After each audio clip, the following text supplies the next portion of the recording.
The year was 2147, and humanity had finally spread beyond Earth. People lived on Mars now. They mined asteroids for metals. They built stations that floated in the darkness between planets. For the first time in history, humans looked at the stars and felt like they belonged there.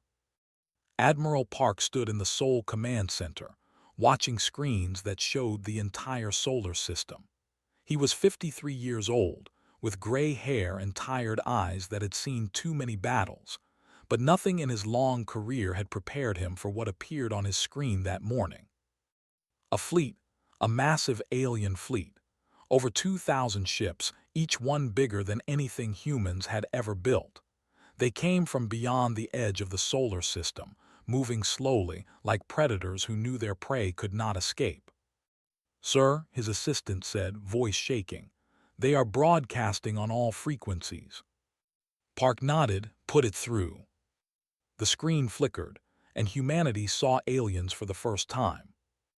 They called themselves the. They were tall, almost 3 meters, with pale gray skin and 4 arms.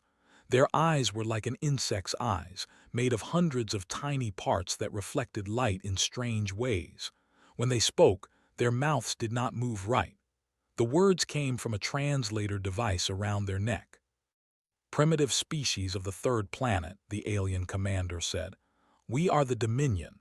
We have brought civilization to 107 worlds. Your world is now chosen for correction. You will submit to rule within 7 of your planetary rotations. If you do not submit, you will be corrected. This is not a negotiation. This is a fact." The transmission ended. Park felt cold. He had fought pirates near Jupiter. He had stopped terrorist attacks on Mars, but this was different. This was an enemy he could not fight. Far away on Mars Colony 7, Captain watched the same broadcast.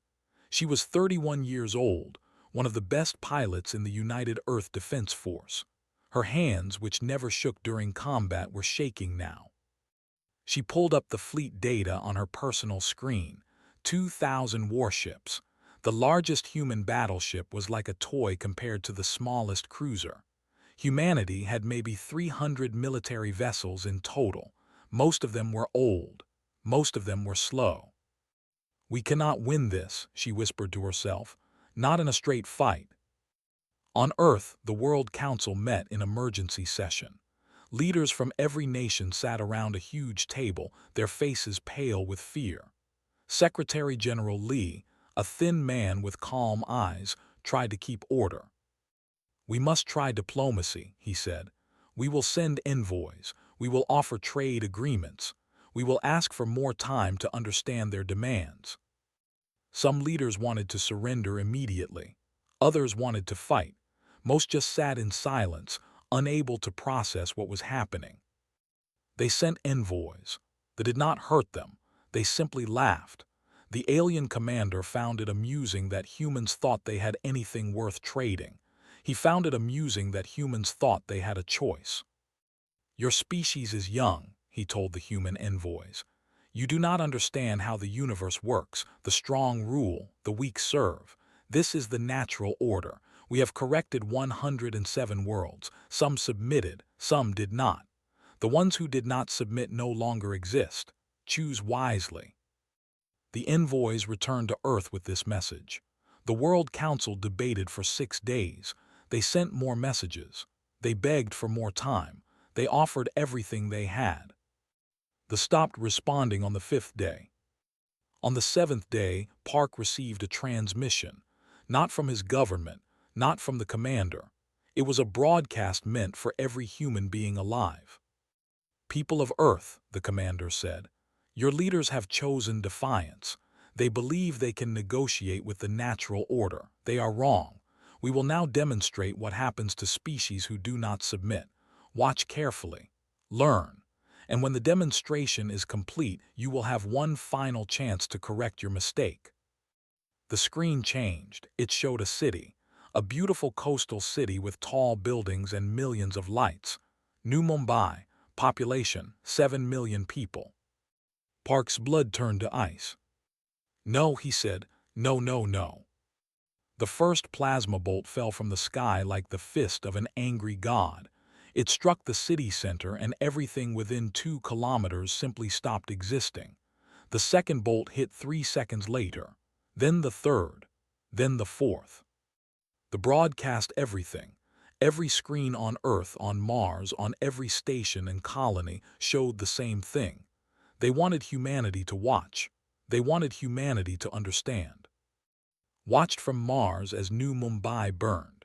She saw people running through the streets. She saw buildings collapse like sand castles. She saw the ocean itself begin to boil as plasma rained down without mercy. On the research station Horizon, Doctor screamed. Her husband was in New Mumbai. Her niece was celebrating her 8th birthday there today. She screamed until her voice broke, and then she kept screaming in silence. The bombardment lasted 3 hours. When it ended, there was nothing left. No buildings, no streets, no people, just a crater filled with glass and ash where 7 million human beings had lived that morning. The commander appeared on screen one final time. "You have 24 hours to surrender," he said. "We hope you have learned." He ended the transmission. For a long moment, humanity was silent. 7 million people, gone just like that. Mothers, fathers, children, grandparents, dreams, hopes, loves, futures, all of it erased in 3 hours. They expected screaming. They expected panic. They expected humanity to break. They did not expect what came next. In the Seoul Command Center, Admiral Park stood very still. His hands had stopped shaking. His fear was gone. Something else had taken its place. Something cold. Something patient. Something that they had never encountered in 3,000 years of conquest. He opened a channel to the World Council. "I need to speak to Secretary General Lee," he said. "I have a plan. It will take time. It will cost us everything we have. But when it is finished, there will be no more, not one, not anywhere, ever again." The war for survival had begun. The smoke rose from where New Mumbai had been. Satellites showed the crater clearly. It was 30 kilometers wide. Nothing remained. Not a single wall, not a single street. Just melted glass and ash spreading across the water. Around the world, people stood frozen in front of their screens. They had watched 7 million people die. They had watched it happen in real time, unable to look away, unable to do anything. Some people cried. Some people screamed. Some people simply sat in silence, their minds refusing to accept what their eyes had seen. In a small apartment inn, an old woman named Grandmother Shin stared at her screen. Her grandson had moved to New Mumbai 5 years ago for work. He had called her just yesterday, talking about the weather, about his new apartment, about how he would visit her soon. Now he was ash. Now he was nothing. She did not cry. She was too old for crying. Instead, she walked to her window and looked up at the sky, where the fleet hung like a disease among the stars. "You will pay," she whispered. "You will pay for what you have done." That same feeling spread across Earth like fire through dry grass. Grief turned to anger, anger turned to rage, and rage turned to something else, something quiet, something dangerous. Secretary General Lee addressed the World Council 1 hour after the attack ended. His face was calm, but his eyes burned with cold fire. "They have given us 24 hours to surrender," he said. "They believe we will break. They believe we will beg for mercy. They believe we are like the other species they have conquered, species who valued survival more than dignity." He paused, looking at each leader around the table. "They are wrong." Admiral Park stepped forward. On the screen behind him, data began to appear. Numbers, locations, hidden facilities that even most government leaders did not know existed. "For the past 60 years," he said, "Earth's military has prepared for the possibility of hostile alien contact. We have hidden research stations. We have secret weapons programs. We have technologies we never shared with the public because we hoped we would never need them." He pressed a button, and the screen showed a map of the solar system. Hundreds of red dots appeared in unexpected places, inside asteroids, under the ice of distant moons, in the empty spaces between planets where no one ever looked. "We cannot defeat thee in a direct battle," Park continued.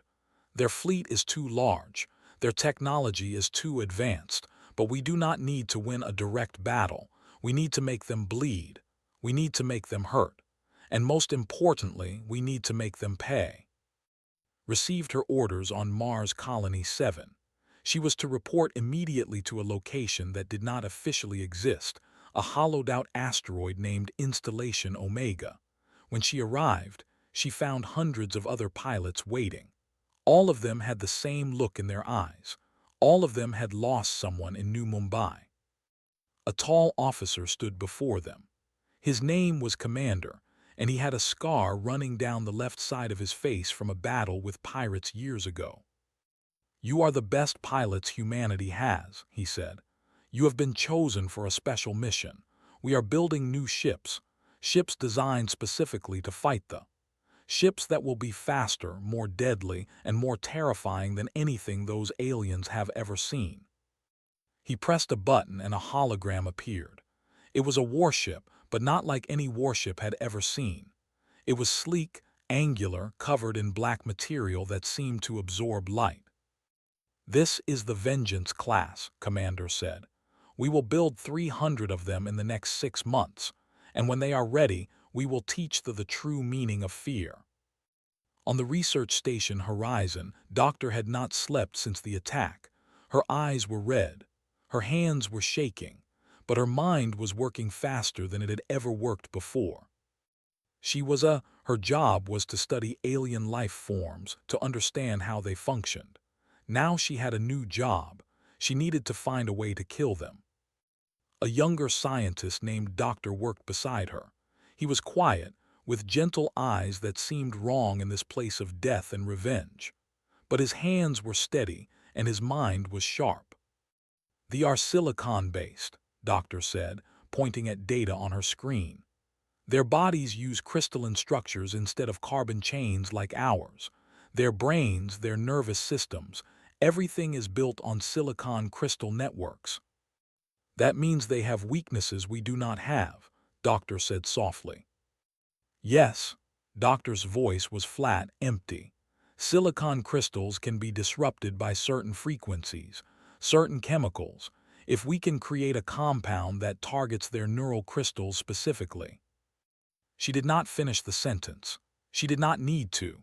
They both understood what she was building, a weapon that would kill and only, a weapon that would spread through their population like a plague, a weapon that would erase them from the universe. Doctor looked at her with concern. He said carefully, "What you are describing is genocide." Doctor turned to face him. Her eyes were dead.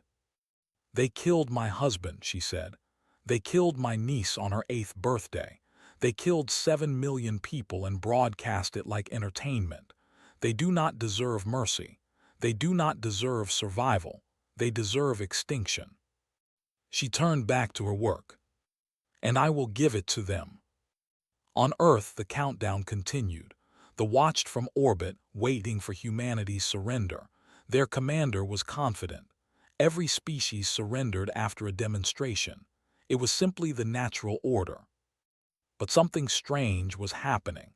Instead of messages of surrender, the intercepted military communications, orders being sent, resources being moved, factories working at maximum capacity. The commander frowned at his screen. "What are they doing?" he asked his subordinate. "Unknown, Commander. They appear to be preparing." "Preparing?" The commander laughed, a strange clicking sound. "Preparing for what? They have no ships that can challenge us. They have no weapons that can hurt us. They are preparing for nothing."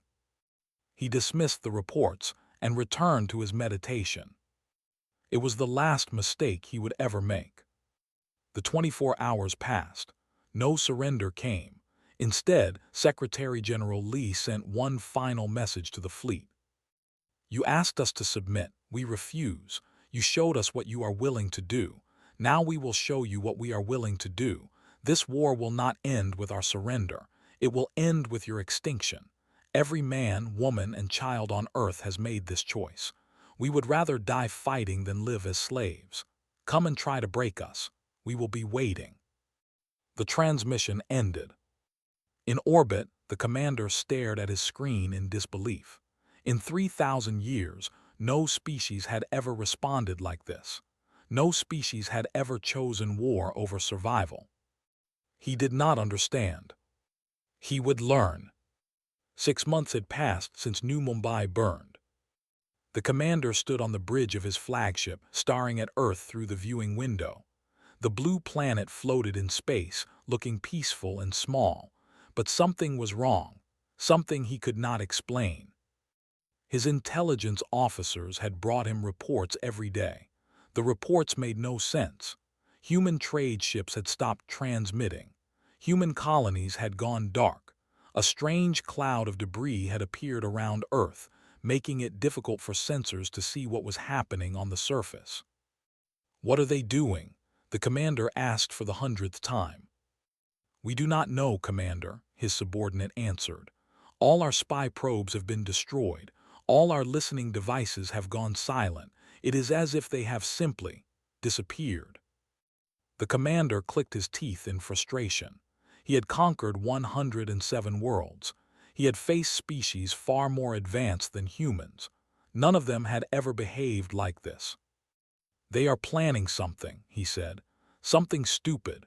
When they attack, we will crush them like insects. Then we will finish what we started. We will burn every human city until there are no humans left."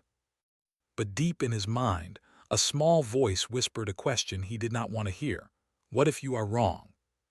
Far from the fleet, inside a hollowed-out asteroid that did not exist on any map, Commander walked through a shipyard that would have been impossible to imagine 1 year ago. Rows of black warships stretched into the darkness, 300 of them, the Vengeance class, each one built from human anger and human genius, each one designed for one purpose: killing. Stopped beside the first ship in the row. Its name was painted on the hull in white letters: Vengeance of Mumbai. This would be her ship, her crew, her responsibility. She touched the cold metal with her hand. 7 million, she whispered. "I carry 7 million souls with me. I will not fail them." Behind her, footsteps approached. She turned to see Lieutenant Han, her tactical officer. Han was young, only 25, with sharp eyes and quick hands. She had lost her entire family in New Mumbai, her parents, her brothers, her grandmother, all of them gone in 3 hours. "Commander," Han said, saluting, "the crew is assembled. We are ready for final training exercises." Nodded. "Good. How are they?" Han's eyes were hard. "Angry, Commander, very angry and ready." "That is exactly what we need." On the research station Horizon, Doctor had finally finished her work. She stood in her laboratory, looking at a small container on the table. Inside that container was a clear liquid. It looked like water. It smelled like nothing. But it was the most dangerous substance ever created by human hands. She called it the Silence. The Silence was a bioweapon designed specifically for biology. When a breathed it in or touched it with their skin, nothing would happen at first. They would feel normal. They would continue their lives without knowing anything was wrong. Then, after exactly 30 days, the weapon would activate. It would attack the crystalline structures in their brains. It would dissolve them from the inside out. They would feel everything. They would feel their minds falling apart, piece by piece, thought by thought, and then they would die. The weapon was also contagious. Any who touched an infected would also become infected. The cycle would continue until there were no left anywhere in the universe. Doctor stood beside her, his face pale. "It works," he said quietly. "All the tests confirm it. 100% lethal, 100% contagious, 100% species-specific." Doctor nodded slowly. "Yes, it works." Doctor hesitated. "Are you sure about this? Once we release this weapon, there is no going back. We will be responsible for the death of an entire species, billions of lives, children who had nothing to do with the attack on New Mumbai. Doctor was silent for a long moment. She thought about her husband's smile. She thought about her niece's laughter. She thought about the crater where 7 million people had lived and loved and dreamed. They made their choice, she said finally. They chose to attack us. They chose to kill our children. They chose to broadcast our suffering as entertainment. Now we make our choice. She picked up the container and placed it carefully in a secure case. This is not revenge, she said. This is survival. If we do not destroy them completely, they will come back.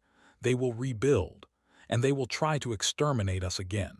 The only way to ensure human survival is to make sure there are no left to threaten us.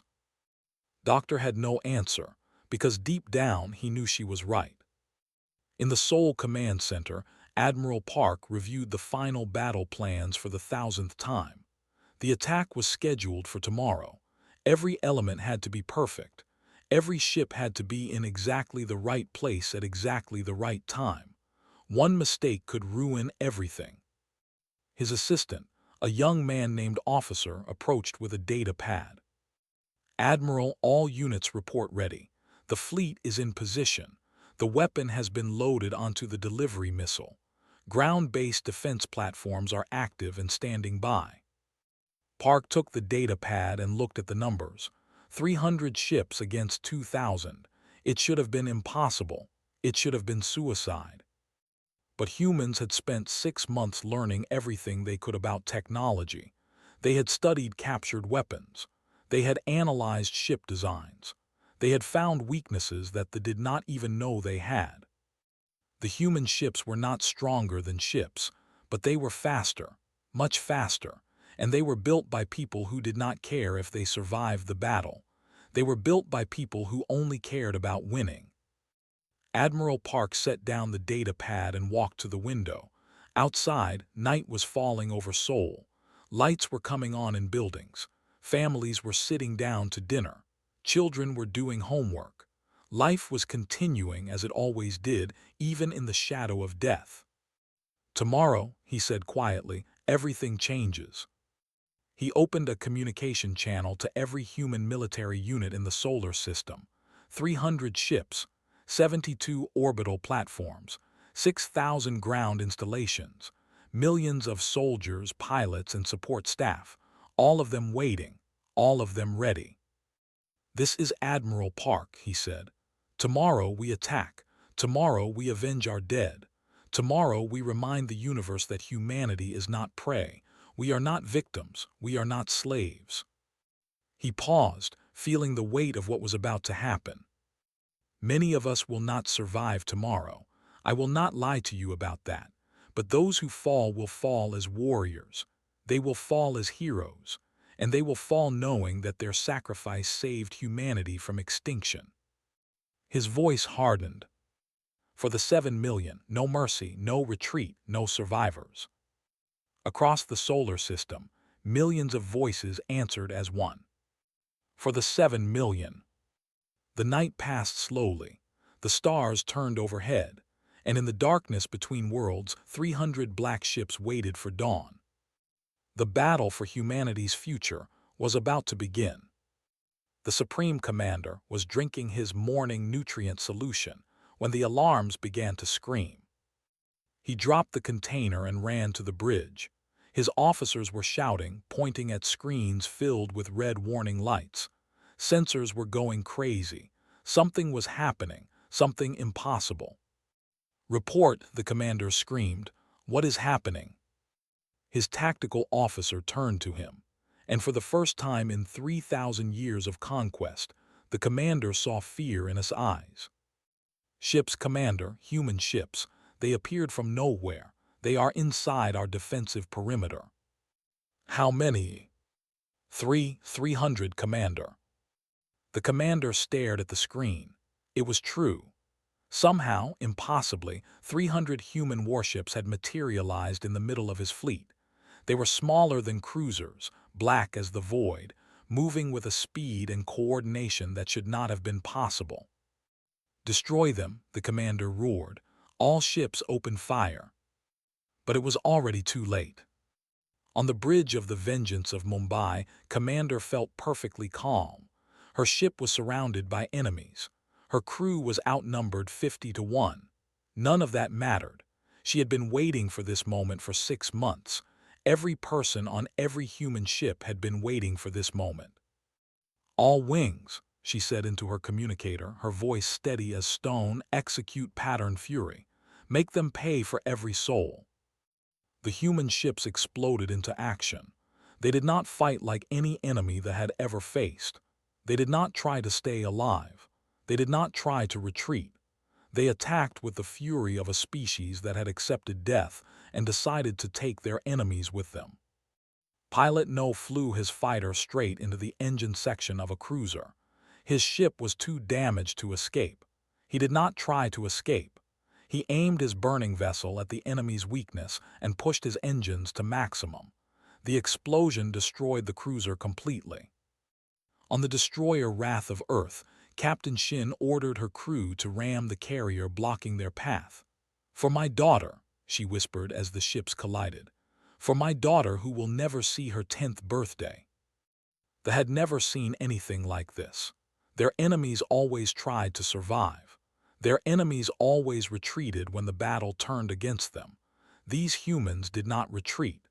These humans kept attacking even when their ships were broken, even when they were dying, even when there was no hope of survival.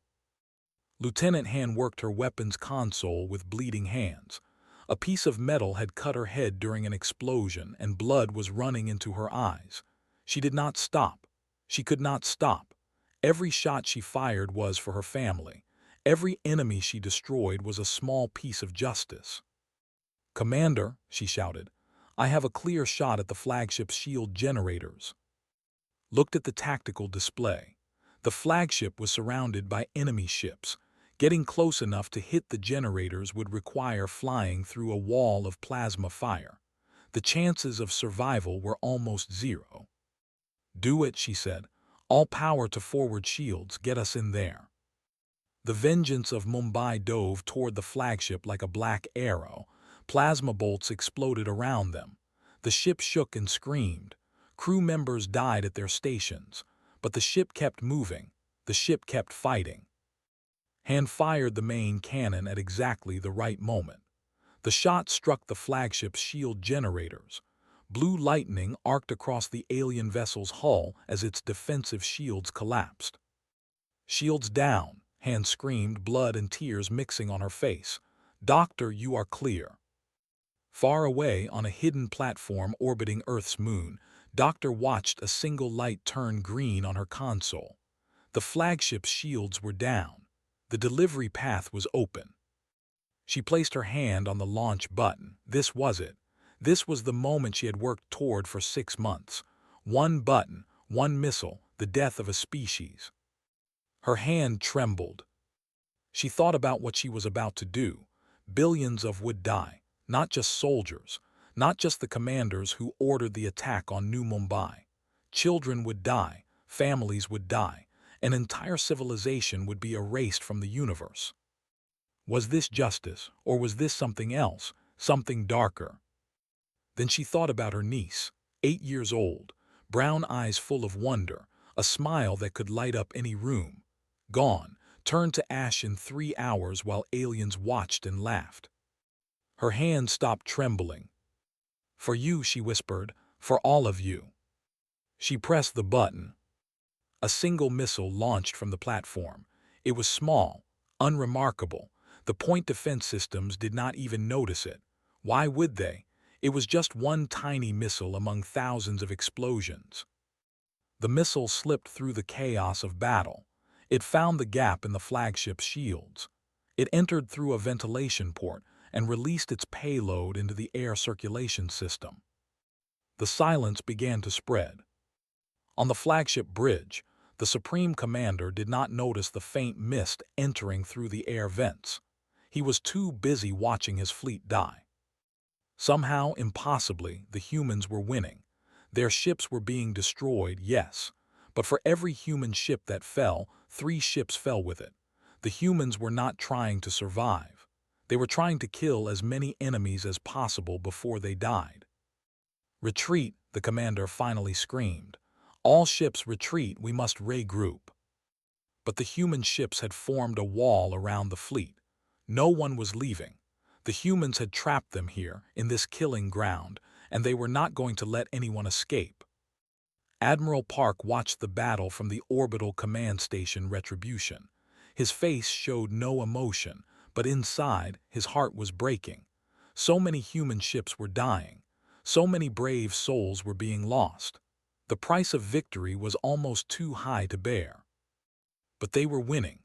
Against all odds, against an enemy that had conquered 100 worlds, they were winning. The last warship went dark 3 hours after the battle began.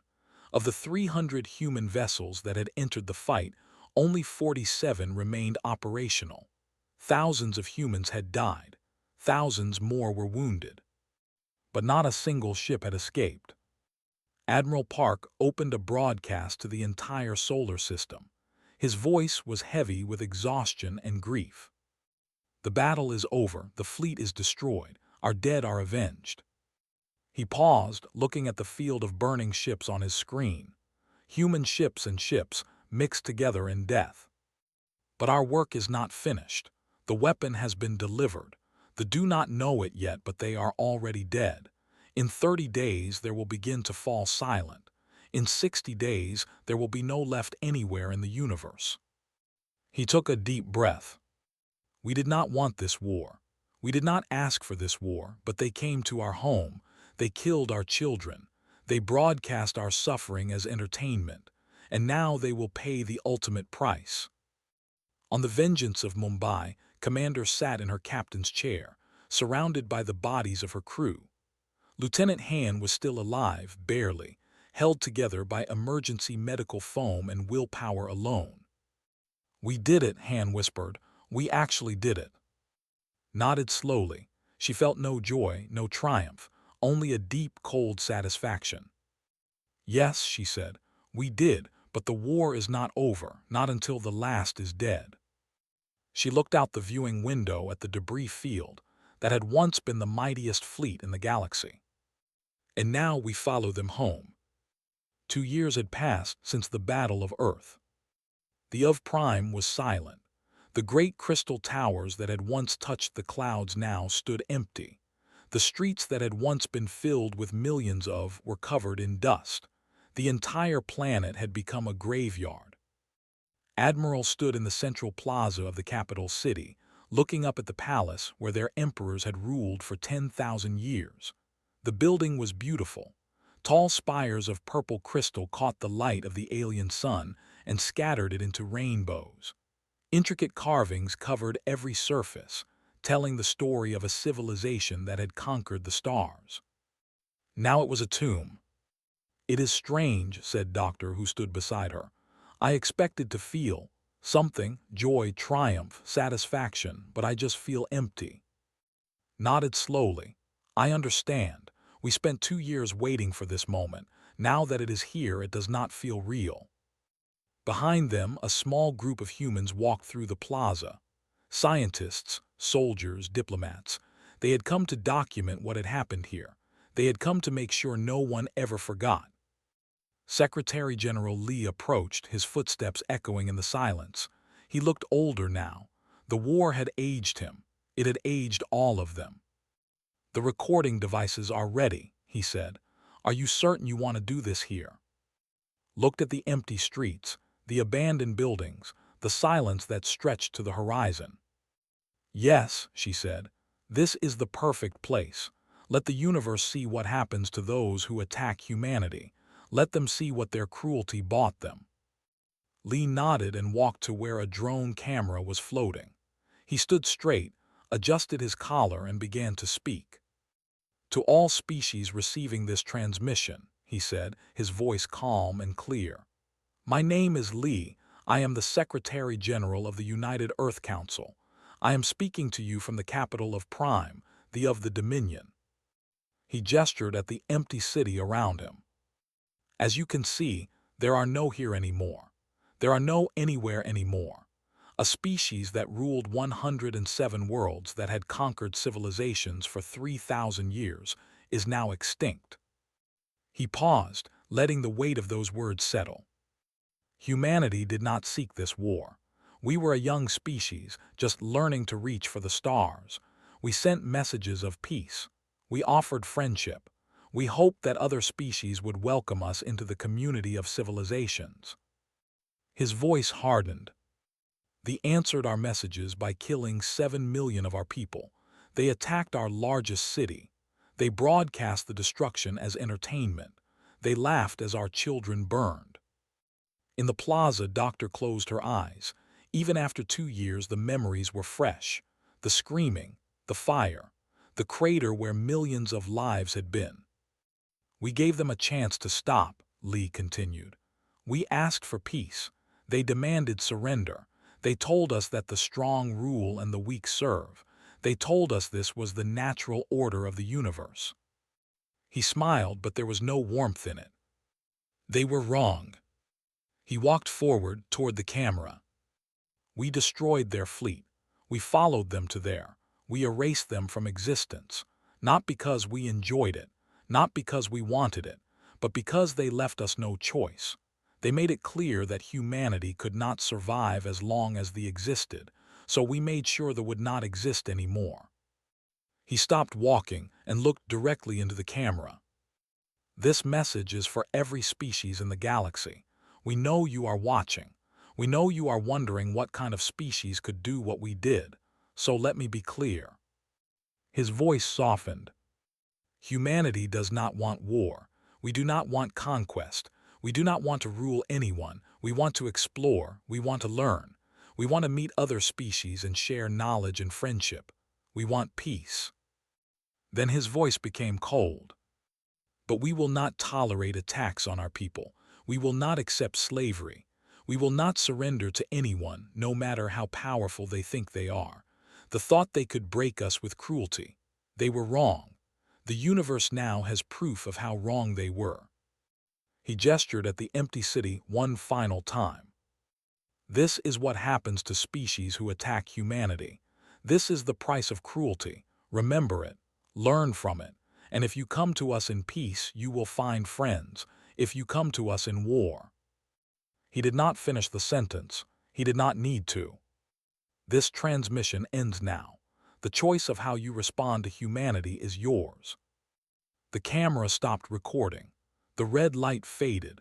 Lee let out a long breath and seemed to shrink, as if the weight of what he had just said was crushing him. Doctor approached him. Her eyes were wet with tears she had not allowed herself to cry for 2 years. "Do you think it was worth it?" she asked. "Everything we did, everything we became, do you think it was worth it?" Lee was silent for a long moment. "I do not know," he said finally. "We survived. Humanity will continue. Our children will grow up free, not as slaves. That is worth something." He looked at the empty palace. "But the cost was too high. We became something terrible to survive. I do not know if we can ever come back from that." Admiral walked over to join them. Her face was unreadable. "We come back by being better," she said quietly. "We remember what we did. We remember why we did it. And we make sure we never have to do it again." She looked up at the sky, where stars were beginning to appear in the fading light. "We will build hospitals on worlds that need them. We will share our technology with species who ask for help. We will welcome refugees and protect the weak. We will be the civilization we wish they had been." She touched the medal on her chest. It showed 7 flames, one for each million lives lost in New Mumbai. But we will also remember. Every human warship will carry the memory of what happened. Every military academy will teach this war. Every child will know that there are species in the universe who would destroy us if they could. She looked at her companions. "We will be kind, we will be generous, we will be peaceful, but we will never, ever be weak again." The sun set over the empty city. The humans returned to their ships. Behind them, the crystal towers of Prime stood silent under the stars. monuments to a species that had learned too late that some prey should never be hunted. In the years that followed, humanity spread across the galaxy. They met dozens of species. Some were afraid of them, having heard stories of the terror of Prime. But they found that humans were not the monsters the stories described. They found a species that built more hospitals than warships, that gave more than it took, that welcomed strangers with open arms. They also found a species that remembered, a species that kept the memory of 7 million deaths alive in every heart, a species that would never forget the lesson that had taught them. On every human world, in every human settlement, the same words were carved into memorial stones. For the 7 million, never again. Admiral retired to a small house on Mars. She planted a garden of earth flowers and watched the stars at night. Sometimes she dreamed of battle. Sometimes she dreamed of the friends she had lost. But mostly, she dreamed of the future. A future where no species would ever suffer what humanity had suffered. Doctor spent the rest of her life as a doctor. She saved thousands of lives. She delivered babies and healed the sick and comforted the dying. Every life she saved was a small weight removed from her soul. She knew she would never balance the scales, but she never stopped trying. And humanity continued. Humanity explored. Humanity made friends and enemies and everything in between. But through it all, one truth remained constant. You could hurt humanity. You could wound them. You could even kill them. But you could not break them. And if you tried to exterminate them, they would return the favor.